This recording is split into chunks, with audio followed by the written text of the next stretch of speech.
Meus cumprimentos a todos aqueles que me honram com a presença nesta nossa reunião, mais uma vez, virtual, para tratarmos da Lei de Registros Públicos, nesta série Caminhando pela Lei 6.015, de 1973, série que foi idealizada pela registradora Thaís Castelo Branco, do Ceará, e que conta, para a honra minha, com o patrocínio da ARPEN, do estado de Goiás, a cujo presidente, o Dr. Bruno Quintiliano Silva Vieira, apresento os meus melhores cumprimentos, que estendo por igual a minha estimada amiga, doutora Evelyn Tonioli Valente, assim como, aqui nisto peço licença, para ampliar esse meu cumprimento a todos aqueles juristas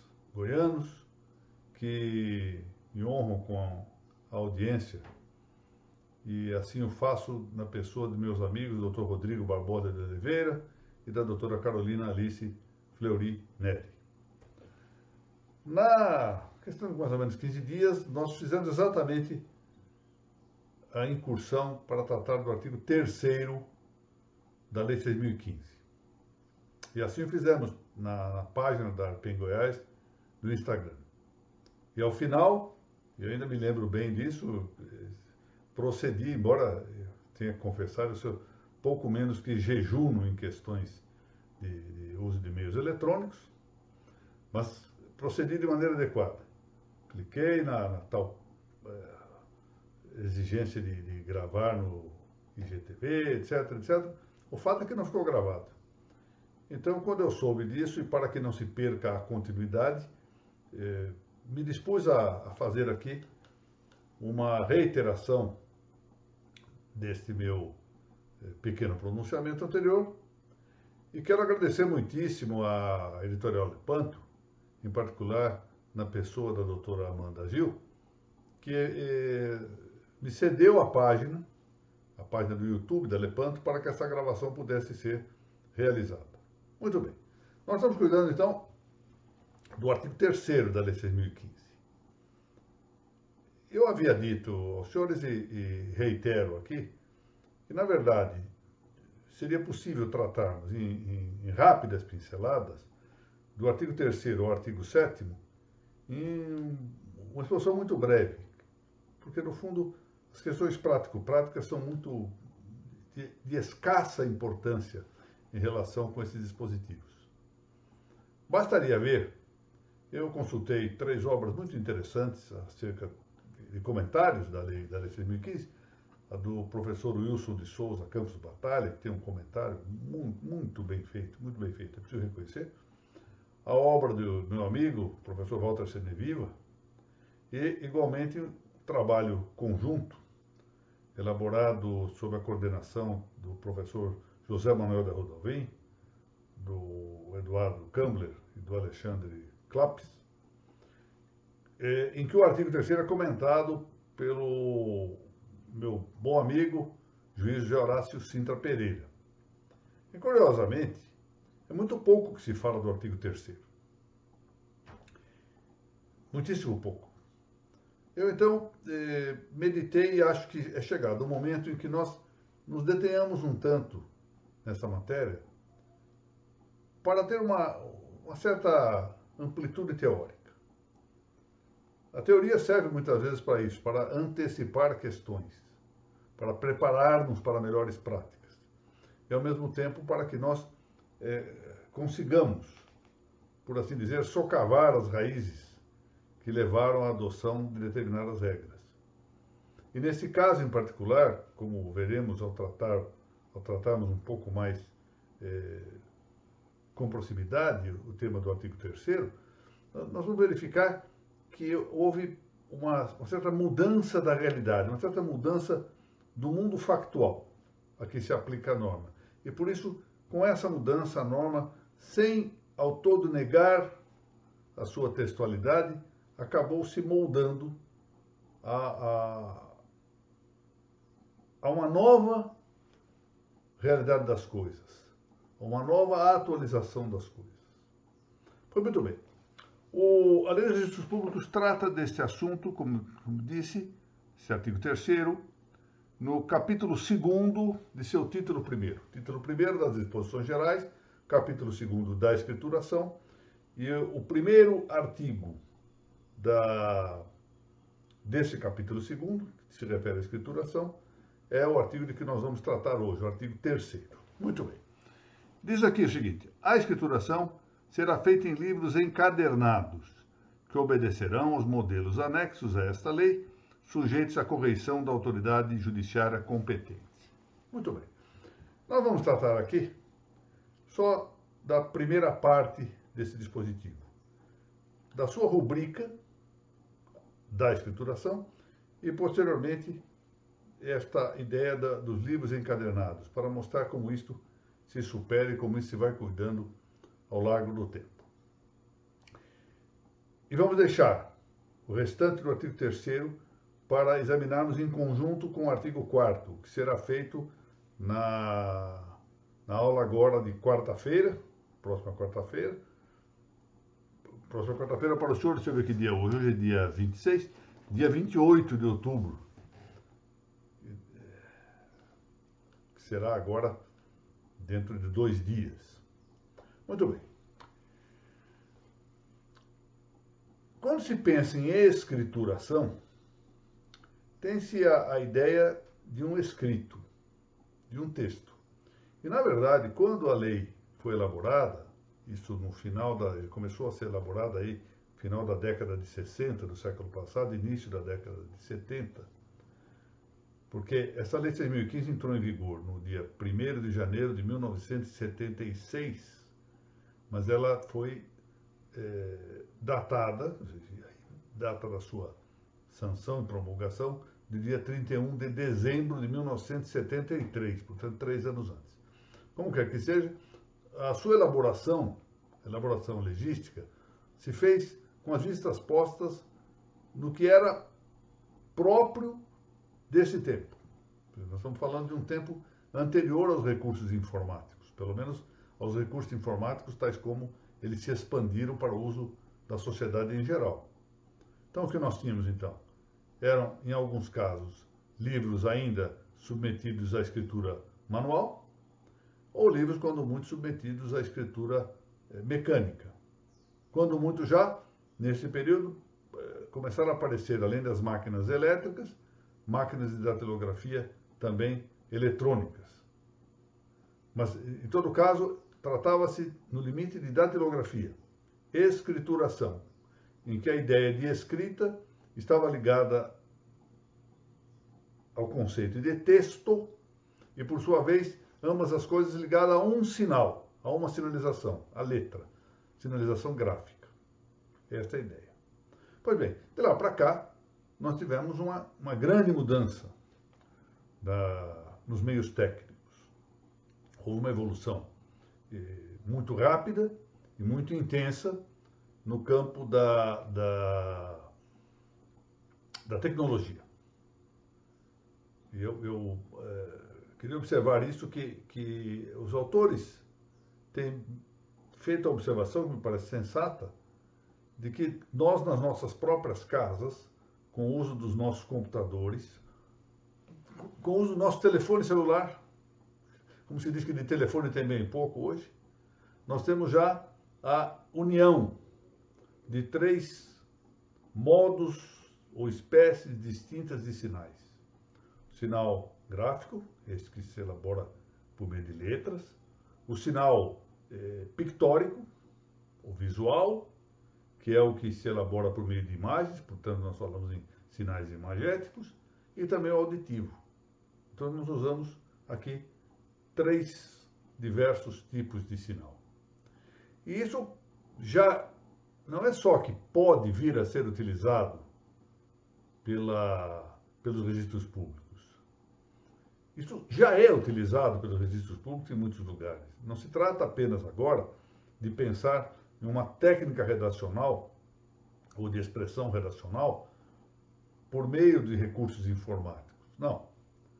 É também a utilização dos meios tecnológicos para trazer ao próprio registro imagens, trazer ao próprio registro sons. Eu estive na sede do Cinder, em Madrid, isso eu estou falando de 2003, hein? 2003. E lá tive a oportunidade de verificar uma matrícula hipotética, é verdade, porque eles não podem mostrar, ao contrário do que ocorre no Brasil, que a certidão dos registros é inteiramente pública. Na Espanha, que sofreu muito com o terrorismo, as certidões do registro de imóveis são de publicidade reservada. Então eu vi, na verdade, uma matrícula, um folho real hipotético. Ou seja, conjecturado, imaginário, etc. Fictício. Mas o que foi possível verificar é que, além do texto em que se descrevia o imóvel, dando-se, portanto, a indicação do seu proprietário tabular, do registro anterior, de eventuais registros de ônus, averbações de toda a ordem, havia já ali presente uma planta do imóvel, portanto, dando indicação de que havia uma edificação no imóvel, então havia uma planta tanto indicativa da terra nua, como da edificação que ali se encontrava. Além dessa planta, um mapa, ou seja, a localização do imóvel em relação a outros prédios. Não só bastante, a imagem atualizada, ou seja, no momento em que eu estava vendo, simultaneamente a imagem transmitida por satélite, que é uma coisa que nós podemos ver em casa também, não é? E finalmente havia a possibilidade, isso não estava implantado, mas eles sabiam que era perfeitamente possível que isso se lesse. Hoje nós sabemos nos nossos computadores que nós temos recurso de leitura dos textos que aqui acedemos. Portanto, isso é uma coisa simples, que já está bastante, portanto, informatizado. Então, quando se fala em escrituração, como está presente aqui no capítulo 2º, é o título do capítulo 2º, do título 1º da Lei de Registros Públicos, o que nós estamos pensando não é propriamente em textualização, mas é em inscrição. Agora é diferente, porque inscrição significa, ao fundo, sinalização, é dar um sinal. E o sinal pode ser de variada ordem, ou seja, nós podemos ter, por exemplo, uma sinalização gestual, por exemplo, não, ou sim, pronto, temos aí pare, sinalização gestual. Podemos até ter uma sinalização oral, ou seja, por meio de som. Quando alguém diz alguma coisa, não pode ou pode, etc. Podemos ter a sinalização por meio de escrito. Também.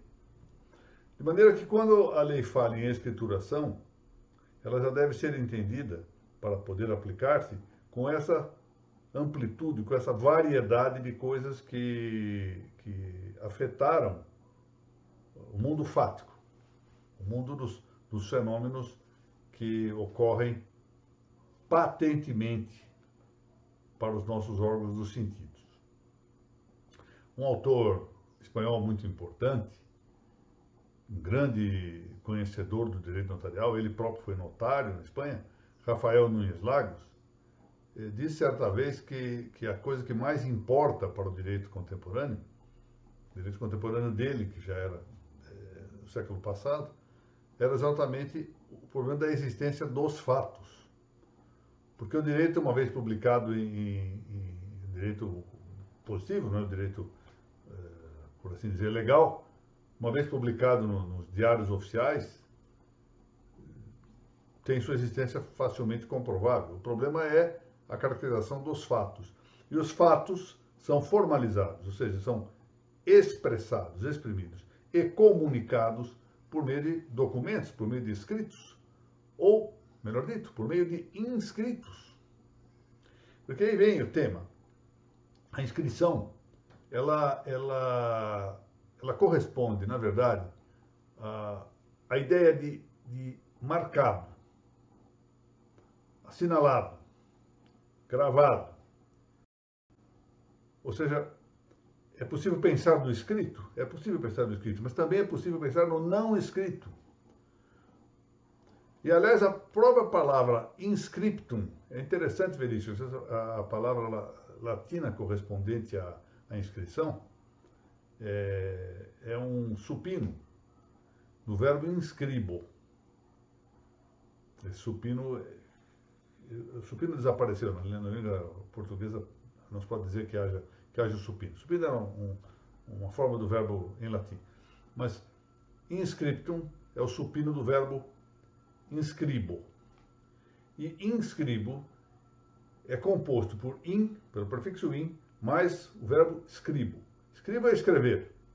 Na verdade, aí como está na forma indicativa do presente, primeira pessoa do singular, está dito escrevo. In mais escrevo.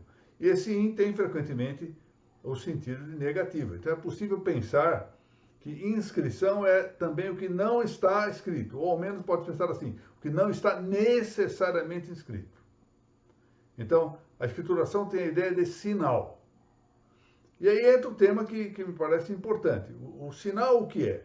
O sinal é um instrumento expressivo e comunicativo, de variada ordem. Por exemplo, vamos pensar assim uma coisa muito antiga, ou muito primitiva, o sinal de fumaça dos indígenas, os sons de tambores para indicar as danças de guerra dos indígenas, os sinais colocados em grutas que foram localizadas aí por grandes pesquisas arqueológicas. Dessa maneira, a ideia de sinalização é uma ideia de expressão e comunicação. E por que isso é necessário? Porque nós somos além da nossa individualidade, portanto, aquilo que diz respeito à nossa situação pessoal, somos também integrantes de uma sociedade. Nós temos uma tendência natural de viver em sociedade. E tendo essa tendência natural, ou seja, essa inclinação da nossa natureza para viver em sociedade, nós temos que conviver. Não é mera coexistência isolada, não é uma reunião de solidões, mas senão que é uma convivência intelectual, volitiva e afetiva. Nós, portanto, comunicamos. Antes disto, expressamos por meio de sinais, sejam sinais, volto a dizer, gráficos, visuais, gestuais ou orais, nós expressamos o que nós pensamos, expressamos o que nós queremos, pela vontade, primeiro pela inteligência, segundo pela vontade, finalmente expressamos o que nós sentimos. As crianças, basta ver as crianças como exprimem essas, por meio de palavras, por meio do choro, por meio do riso, os seus sentimentos, as suas necessidades. A vida social explica a língua. A língua é uma forma. A língua é uma forma que serve exatamente para expressar e comunicar fatos. Comunicar fatos externos, muitas vezes, mas também fatos internos. E é graças à linguagem que nós podemos nos comunicar e progredir. Assim recebemos a linguagem dos nossos pais, que nos indicaram como exprimirmos e como comunicar as nossas ideias. Então, o que nós temos? As palavras escritas, ou melhor dito, os sinais de inscrição, sejam gráficos, sejam visuais, sejam orais, sejam gestuais, correspondem, na verdade, à textualização, quando se trata de aspecto gráfico, da palavra oral, do som. Notem, existe uma relação entre o escrito e o som. A escrita nada mais é que o próprio som posto em texto. Existe uma ligação que nem sempre se nota. Por sua vez, a palavra oral corresponde ao que Aristóteles chamou de paixões da alma. Num livro chamado Peri Hermeneias, Aristóteles fala que as palavras orais correspondem, expressam as paixões da alma. Por paixões aí não se entende só o movimento psicológico que nós conhecemos habitualmente com o nome de paixão, mas sim tudo aquilo que o homem padece. Paixão no sentido de padecimento. Tudo aquilo que o homem padece. Ideias, imagens, percepções, fantasmas da memória, toda a vida do homem do ponto de vista afetivo, etc. Isso tudo corresponde a paixões da alma. E, por sua vez, as paixões da alma refletem, ou repercutem, ressonam a realidade das coisas. E isso se exige porque nós vivemos em sociedade. Ora bem, acontece que nós podemos ter escriturações de variado modo. Sabe-se, por exemplo, que no século VIII a.C., havia contratos firmados entre os fenícios e caldeus, perdão, entre os assírios e os caldeus. Um pouco depois, no século posterior, há então aqui documentos de contratos firmados entre fenícios e egípcios. Estamos falando de 6, 7 séculos antes de Cristo. E por que havia necessidade desses documentos? Por que havia necessidade de escriturar ou inscrever alguma coisa? Porque isso faz parte do comércio humano, da necessidade que há de que nós estabilizemos as nossas relações, não só jurídicas, mas também, e muito importantemente, as jurídicas. Quando, por exemplo, Abrão vai adquirir a cova de Macpela para enterrar o corpo de sua mulher Sara, ele pede o testemunho de todo o povo que ali se encontra para que haja alguma forma de estabilizar para as gerações futuras que ele adquiriu aquilo. Por quê? Porque o que faltava ali era a escrituração. O que faltava era a documentação. Que não bastava fazer. Era preciso que ela se inscrevesse em algum lugar, pudesse ser recuperada, conservada e recuperada. Mas é que aqui nós começamos a ver que a ideia de escrituração não é só a de expressar e comunicar imediatamente, mas é de expressar e comunicar perseverantemente. Ou seja, permitindo a cognoscibilidade ao largo de muito tempo, o que supõe conservação. Então nós temos aqui expressar, comunicar de imediato e perseverantemente e conservar aquilo que vai ser comunicado. Vejam que entre os egípcios também, nas procissões que se faziam para o culto de um deus pagão, o rei Sol, ou o culto de Ísis, outro tanto, havia a presença de um grande sacerdote que se munia de uma tábua com cera, sobre a qual ele, com um cálamo, tomava nota das principais ocorrências, uma espécie de ata notarial. Porque havia necessidade dessa escrituração. Nós não podemos viver sem essa escrituração. Gerações futuras dependem de saber, muitas vezes, tanto do ponto de vista moral, quanto do ponto de vista científico, de sabedoria e aspectos jurídicos, necessitam saber.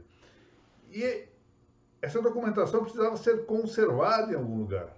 Não basta que se documente. Vocês imaginem que num período em que o suporte material da documentação era extremamente frágil, com o uso do papiro, com o uso do pergaminho, caríssimo. O pergaminho era muito caro. E isso se estragava com facilidade. Era tão caro, e havia um elemento humano, também uma causa antrópica de destruição dos documentos, que eram chamados palimpsestos, ou seja, pessoas que escreviam, apagavam o documento anterior e escreviam sobre ele.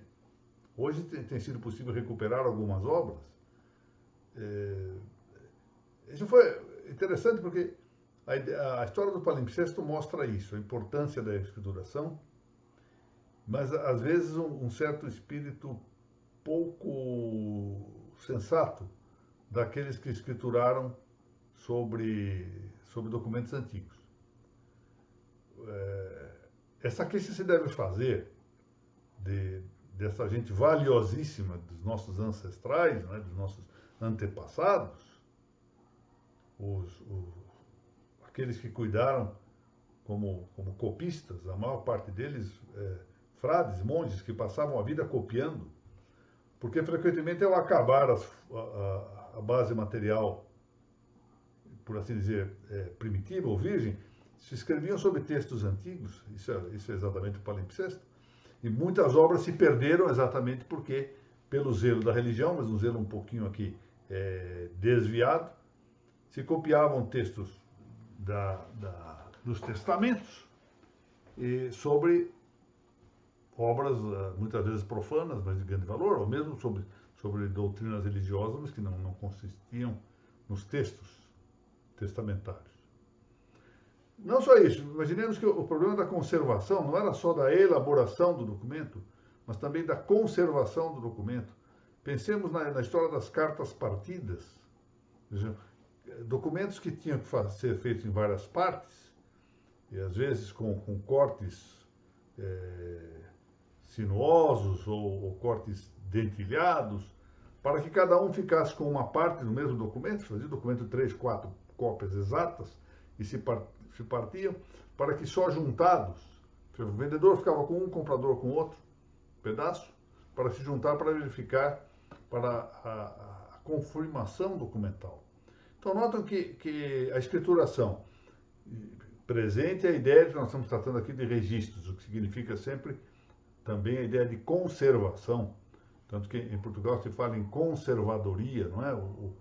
Em Portugal o conservador é o registrador, o registrador é o conservador, para ficar mais expressiva a ideia, põe em relevo exatamente o vulto jurídico, o vulto de pacificação que se deve atribuir à ideia de inscrição, a ideia, portanto, de escrituração.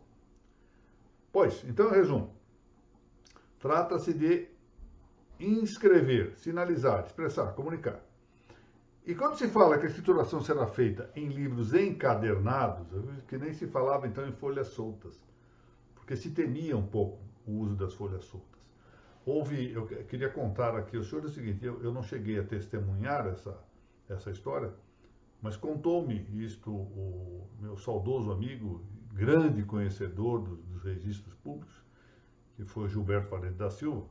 Gilberto, para quem não conhece, foi um escavador da Lei 6.015. Quando a Lei 6.015 entrou em vigor, havia necessidade de interpretá-la. E os senhores não imaginam como isso deve ter sido difícil para quem há muitos anos trabalhava na linha de transcrição. Isso é uma coisa, pode-se dizer, quase secular. Que tinha um regulamento, o regulamento de 1939, que era um bom regulamento, sendo praticado diariamente, ter de mudar isso para a ideia do fólio real, e para a ideia da unitariedade da matrícula. Isso provocou, do ponto de vista registro de imóveis, uma verdadeira tempestade intelectual. E foi então aí que entrou em vigor, entrou em dinâmica, esta grande capacidade intelectual de trabalho que foi a de Gilberto Valente da Silva.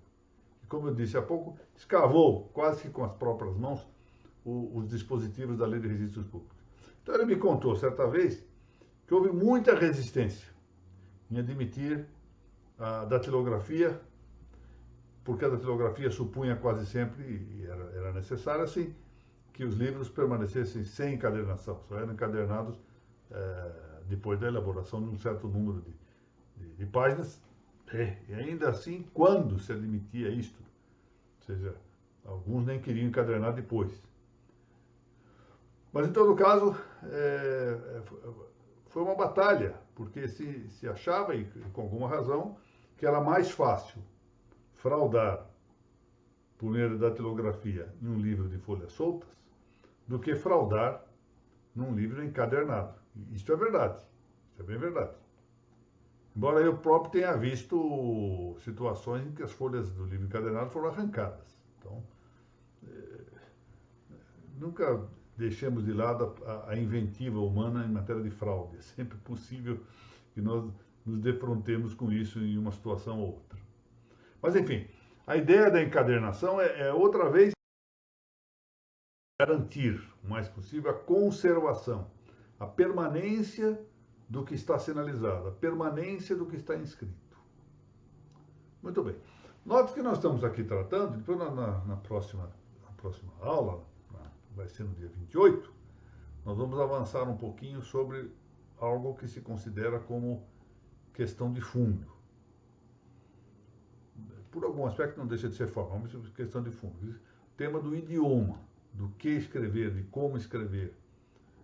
E há outros elementos que cercam a questão da escrituração. Por exemplo, tinta que é usada, tipo de letra que é usada, palavras que podem ou não podem ser usadas, etc. Nós não vamos ver isso adiante. Mas por agora, retenhamos esse aspecto. Escriturar é inscrever, com variedade de sinalização. E quando a lei fala, no seu artigo 3º, que a escrituração será feita em livros encadernados, a ideia que aí está presente é a da segurança. Essa é a ideia, digamos, fulcral dessa primeira parte da norma do artigo 3º. Agora, depois, quando se dispensam os livros encadernados, ainda permanece a necessidade de nós buscarmos alguma forma, algum critério de segurança ou de garantia, que vai depender muito, volto a dizer, dos recursos tecnológicos que venham a ser adotados, que foram ou venham a ser adotados, para garantir isto. Eu certa vez, isso diz respeito ao ponto central, o clave central, que me parece deva ser dito em relação aos registros públicos. Todo esse sistema de garantia, tudo isto, tem uma clave: a fé pública do registrador. Ou seja, a circunstância de que ele tem um testemunho qualificado, uma presunção tal que a veracidade só possa ser afrontada em suas manifestações, desde que estejam cobertadas pela fé pública, é bom que se diga, por via jurisdicional.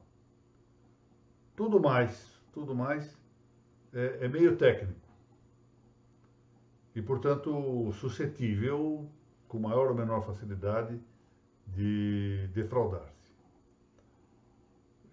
Essa confiança excessiva nos meios eletrônicos é própria não só de uma tendência tecnocrática, que é acentuada em nossos dias, não é? Eu vou encerrar aqui a nossa exposição com um pequeno testemunho em que eu tive participação, mas envolve até mesmo uma coisa um pouco mais aguda, que é uma verdadeira religião da informática.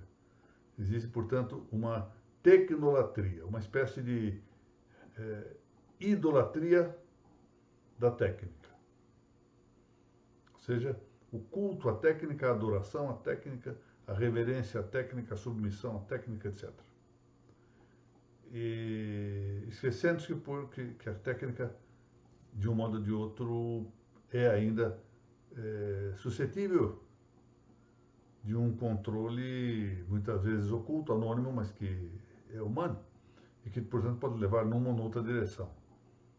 A tecnocracia exatamente consiste neste vício de se entregar à gestão política da comunidade, ou das comunidades, porque isso pode ocorrer também no âmbito da empresa, no âmbito de alguns organismos menores, associações menores, entregar a gestão política a gerentes técnicos, a pessoas que têm formação técnica, que visam ao útil e não ao bem, como é exigível das potestades e autoridades que comandam as associações. Ou seja, vamos dar um exemplo aqui concreto. A doutora Evelyn Tonioli Valente, minha querida amiga, grande titular do registro, a ela cabe dar os critérios a adotar na condução do registro. observada a legalidade. Não o técnico que cuida lá da parte informática, da parte tecnológica do cartório. Esse coloca meios para que a doutora Evelyn possa exercitar bem a sua função. Ele não pode ditar os fins, não pode gerenciar os fins. Ele gerencia meios, faz a gestão de meios. Eu já contei essa história mais de uma vez, ela me impressionou tanto que sempre volto a referi-la. Eu tive a ocasião de ir a um congresso, ela é muito bem organizado, na cidade de Bento Gonçalves, que eu não conhecia ainda, uma belíssima cidade também. Estive lá visitando algumas adegas, coisa notável. Foi muito bem. No dia em que eu fui falar, antecedido já de uma palestra, uma espécie de tragédia spenglerista, muito bem feita, pelo meu querido amigo, o desembargador Zé Renato Malini, um estimadíssimo amigo e meu compadre, por sinal. Mas uma visão trágica, ou seja, um certo exercício de futurologia, mas com uma visão trágica muito bem fundamentada, fundamenta muito bem. Depois dele, então, apareceu ali um técnico, mas muito preparado nessas questões tecnológicas. Então, usando todos aqueles recursos que eu considero recursos de Hollywood, não é? Hollywoodianos. Luzes, reflexos, imagens, sons, Excel, PowerPoint, etc. Aquilo tudo impressiona muito, não é? E com muita habilidade para mexer tudo aquilo, para de repente concluir o seguinte: se nós usássemos o sistema eletrônico, haveria uma garantia documentária melhor do que se os documentos ficassem guardados em um cartório de registro. Eu tive que concordar, é realmente isto. Se nós guardarmos um documento na nuvem, ele fica melhor guardado, em princípio, do que se nós o guardarmos, por exemplo, como eu faço com os meus votos do tribunal, meus projetos de voto do tribunal, ficam guardados aqui no meu computador até que eu os leve para publicá-los em sessões da corte. É claro que uma garantia de um sistema maior e que não dependa fisicamente da minha própria máquina, que a qualquer momento pode ter um problema, ainda que eu faça um backup, etc., eu compreendo que haja melhores garantias com sistemas mais amplos. Mas acontece que ele com isso exauria a função do notário. Ele estava tratando do notariado. Ele exauria a função do notário. Ele transformava o notário em um mero documentador. Tanto que em determinado momento ele próprio se deu conta, um homem muito inteligente, ele próprio se deu conta do que estava falando, e que estava falando para um público de notários. E aí saiu-se com essa: olha, mas não pensem que o notário já se torne inútil, não. Ele poderá até mesmo, se quiser, assinar o documento, isso dará uma garantia adicional. Vejam, garantia adicional. Ou seja, o notário ia aos poucos perdendo a sua condição, como o registrador também pode perder, condição de jurista, tá? Para transformar-se em um documentador arquivista. E esse é o problema que nós vivemos quando convertemos a escrituração numa técnica de informatização pura e simplesmente. Em que nós, então, substituímos os fins registrais e notariais pelos meios com que se podem atingir esses fins. Então, concluindo aqui essa nossa aula, eu acho interessante porque quem teve a ocasião de ver a outra exposição, provavelmente terá visto que algumas coisas eu consegui aqui repetir, ao menos no essencial, mas boa parte do que estou falando aqui não foi dito na reunião passada, até porque eu não me lembro bem de tudo que eu falei na última das nossas reuniões. Em todo caso, a ideia central é essa mesmo, sobre o tema da escrituração. E nós voltaremos no próximo dia 28 de outubro, que de hoje a 2 dias, eu estou falando aqui no dia 26 de outubro, nós voltaremos a tratar um tantinho desse tema da escrituração e a avançar pelo que dispõe o resto do artigo 3º e mais o artigo 4º da Lei 6.015. E assim eu cumpro a tarefa de reiterar, reproduzir a pequena comunicação que eu havia feito sobre o artigo 3º da Lei 6.015. Quero, uma vez mais, agradecer à ARPEN Goiás, ao Dr. Bruno Quintiliano Silva Vieira, presidente dessa entidade goiana. Agradecer muito a Evelyn Valente, querida amiga, que participou de um livro que eu tive a ocasião de coordenar e agora participará de outro, se Deus quiser. E aos meus amigos Rodrigo Barbosa de Oliveira e Carolina Alice Neri, em cujos últimos 2 nomes eu quero estender a minha saudação a todos aqueles que assistirem a essa nossa pequena comunicação. Muito obrigado a todos, agradeço por fim a Editorial Lepanto pela cessão aqui de sua página para que eu possa fazer a postagem correspondente. Muito obrigado.